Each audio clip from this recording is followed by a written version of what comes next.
Good evening. Welcome in the Thus Spoke Zarathustra series. Today, para number 8, The Three on the Hill. Zarathustra's eye had perceived that a certain youth avoided him, and as he walked alone one evening over the hills surrounding the town called the Pied Cow, behold, there found he the youth sitting leaning against a tree and gazing with uh, varied wearied look into the valley. Zarathustra thereupon laid hold of the tree beside which the youth sat and spoke thus: If I wish to shake this tree with my hands, I should not be able to do so. But the wind, which we see not, troubleth and bendeth it as it listeth.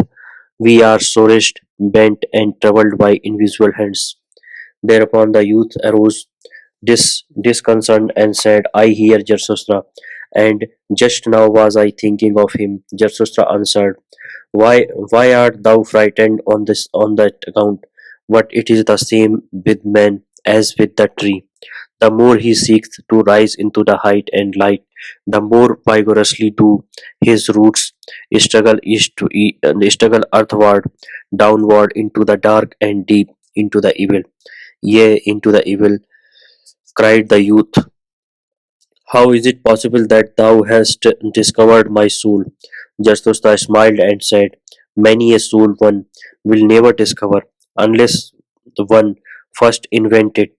Yea, into the evil, cried the youth once more. Thou saidst the truth, Zarathustra. I trust myself no longer since I sought to rise into the height, and nobody trusteth me any longer. How doth that happen? I change too quickly. Me today refuteth my yesterday.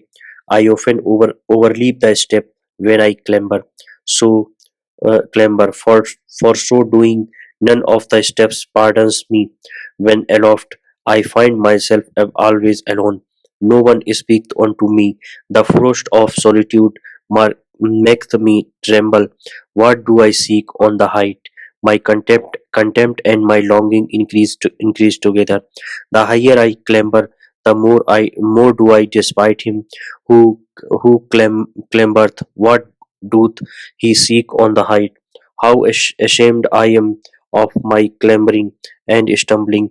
How I mock at my violent painting. How I hate him who flieth. How uh, how tired I am on the height. Here the youth was silent, and Zarathustra contemplated the tree beside which they stood, and spake thus: This tree standeth lonely here on the hills.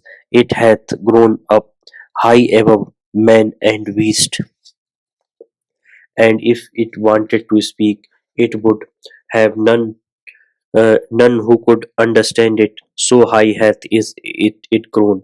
Now it whiteth and whiteth. For doth it want? It dwelleth too close to the sea of the clouds. It waiteth perhaps for the first lighting.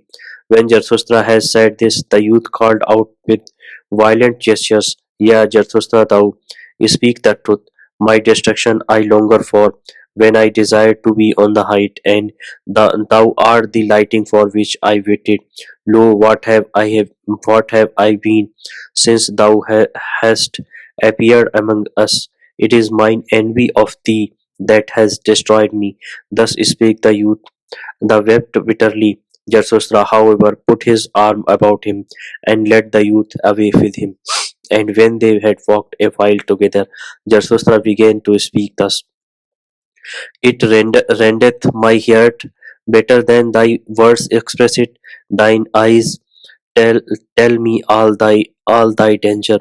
As as yet thou art not free. Art thou still seekest freedom?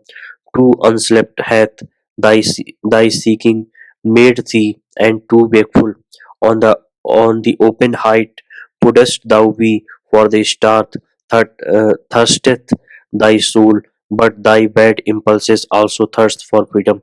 This wild dog want liberty. They bark for joy in their cellar when thy spirit endeavoureth to open all prison doors. Still art thou a prisoner, it seemed to me, who deviseth liberty for himself. A shark becomes the soul for such prisoners, but also deceitful and wicked. To purify himself is still necessary for the freedman of the spirit. Much of the prison and the mold still remained in him. Pure hath his eyes still to become. Yeah, I know thy danger, but by my love and hope I conjure 3. Cast not thy love and hope away. Noble thou feelst thyself still, and noble others also feel thee still, though they bear thee a grudge and cast evil looks. Know this, that to everybody a noble one stands in the way. Also to the good a noble one stands stands in the way, and even when they call him a good man, they want thereby to put him aside. The new wood the noble man create, and a new virtue. The old wants the good man, and that the old should be conserved. But it is not the danger of the noble man to turn a good man, but least he should become a blusterer, a scoffer, or a destroyer.